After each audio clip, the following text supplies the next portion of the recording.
솔직히 말씀드리겠습니다. 당신이 제가 오늘 리뷰할 티핑 포인트를 읽으려 하신다면 저는 도시락을 싸들고라도 말리겠습니다. 뭐지? 제 기대가 너무 컸던 탓일까요? 이 책 사실 꽤 실망스럽습니다. 제가 왜 이렇게까지 박하게 평가하는지에 대해 간단히 설명을 드릴게요. 우선 시대 차이입니다. 티핑 포인트는 2000년에 출간된 책입니다. 당시에는 사회현상에 대한 고찰이 지금만큼 촘촘하지 않았던 시기였죠.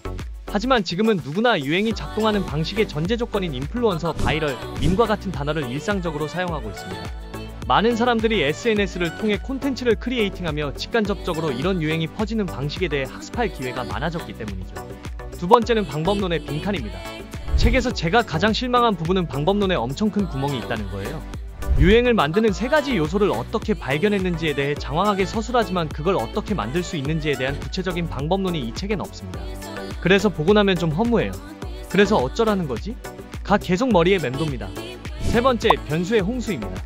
현대사회의 유행을 정말 이 세 가지 법칙만으로 설명이 가능한가? 라는 생각이 들었습니다. 책에서는 많은 연구 결과로 유행이 번지는 티핑 포인트를 설명하지만 마음이 동하는 구석이 없었습니다. 마치 이성에게 인기 얻는 세 가지 비법이라고 해서 구매했더니 여유, 외모 관리, 교양만 적어둔 책을 읽은 느낌이죠. 차은우가 왜 인기 있는지에 대해서 쓴 의미 없는 300페이지짜리 보고서를 본 느낌이랄까요? 이렇게 전반적으로 아쉬웠습니다. 그래도 제가 누구입니까? 당신의 마음을 깨우기 위해 어려운 것도 쉽게 풀어드리는 마케팅 아니겠습니까? 최대한 최신의 예로 티핑 포인트에 나온 유행을 만드는 요소들에 대한 개념을 차근차근 정리해 떠먹여 드릴 테니 지금부터 저만 따라와 주시기 바랍니다. 오늘은 책이 아닌 저를 믿고 이 영상을 끝까지 정주행해주세요. 그럼 시작합니다. 고고고. 1. 소수의 법칙.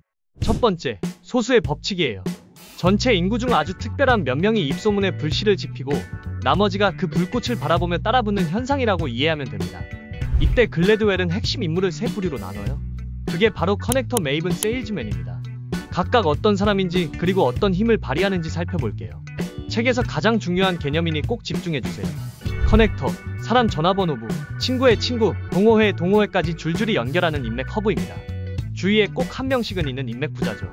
책 속에서는 1775년 폴 리비어를 커넥터의 대표주자로 설명합니다. 간단히 설명드리면 그는 보스턴에 아는 사람이 많아 매사추세츠 영국군 총독인 게이지 장군의 탄약 창고 습격 소식을 듣고 몇 시간 만에 많은 사람들에게 그 소식을 퍼뜨려서 영국군의 습격을 막았다고 하죠. 최근 사례라면 유재석님을 떠올려보세요. 예능, 음악, 광고계를 종횡무진하며 새로운 조합을 계속 성사시키는 그의 모습을요.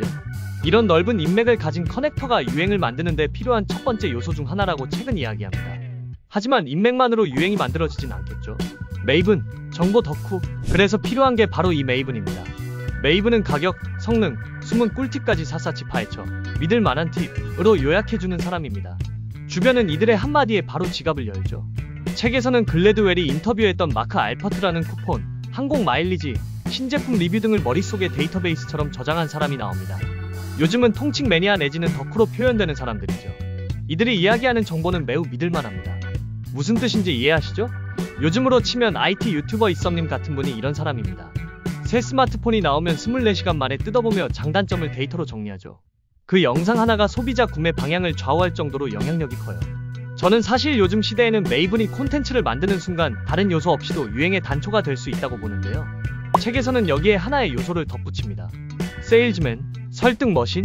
세일즈맨은 표정톤 에너지로 상대를 끌어들이는 카리스마형 전도사예요. 같은 말을 해도 이들이 말하면 왠지 더 해보고 싶어지게 만드는 설득 전도사죠. 책 속에선 1980년 미국 대선 당시 뉴스 앵커 피터 제닝스를 언급합니다. 그는 방송 중 무의식적 미소만으로도 시청자 호감도를 레이건 쪽으로 기울게 했다는 연구가 있어요. 권위를 가진 세일즈맨의 힘인 거죠. 믿기 어렵지만 그렇다고 합니다. 최근 사례로 좁혀보면 저는 아이브의 장원영님을 생각합니다.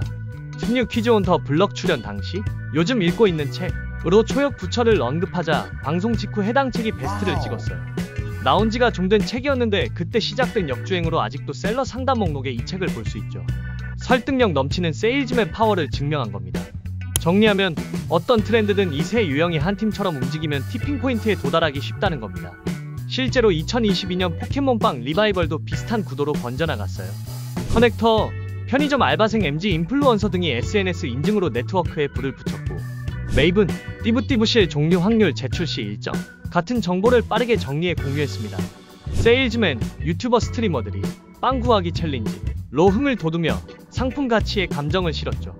이런 요소들로 결국 티핑 포인트를 넘기며 전국 편의점 매대가 텅 비는 폭발력을 갖게 됐죠. 정리가 참 잘 되지 않나요? 그렇게 생각하신다면 구독과 좋아요 한 번만 부탁드립니다. 2. 고착성의 법칙. 소수의 법칙을 넘어 다음 법칙은 고착성의 법칙입니다. 메시지가 귀와 눈에 착 붙어야 오래 기억되고 퍼진다는 뜻이에요.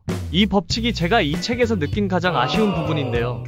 세서미 스트리트라는 사실 한국인들에게 그다지 익숙하지 않은 아동교육 콘텐츠가 어떻게 고착성의 법칙을 구현했는지에 대한 장황한 에피소드가 나옵니다. 그런데 이 부분의 결론은 결국 이거예요. 사람들이 집중하고 머리에 착 붙을 수 있는 콘텐츠를 계속 열심히 만들고 테스트해봐라 라는 겁니다. 참 아쉬워요. 그냥 열심히 해보라는 내용으로 느껴져 전 좀 실망했습니다. 만약 이 고착성을 만드는 영상이 궁금하시다면 오른쪽 상단에 있는 컨테이저스 리뷰 영상을 봐주세요. 아마 많은 도움이 되실 겁니다. 3. 상황의 법칙. 마지막, 상황의 법칙입니다. 아이디어가 커지려면 때와 장소라는 환경 조건이 필요하다는 법칙입니다.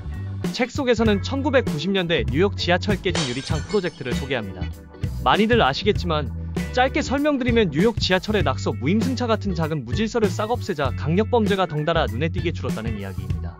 환경이 바뀌면 행동이 달라진다는 증거를 보여준 것이죠.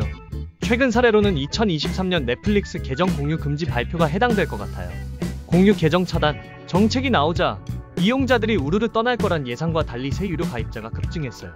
공짜 시청이 한순간에 불가능해진 정책 환경 변화가 구독 전환의 티핑 포인트로 작용한 겁니다. 그런데 사실 이 법칙도 그렇게 놀랍지는 않아요. 상황에 따라 유행이 만들어지고 변한다라는 건 너무나도 당연한 이야기니까요.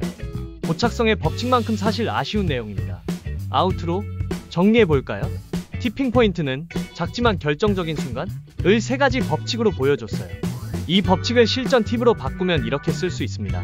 소수의 법칙. 신제품을 홍보한다면 전 국민을 노리기 전에 핵심 인플루언서 3인에게 체험 버전을 먼저 보내세요. 고착성 법칙. 브랜드 설명문 대신 3초면 따라 할 수 있는 슬로건 춤 챌린지를 만들어보세요. 상황의 법칙.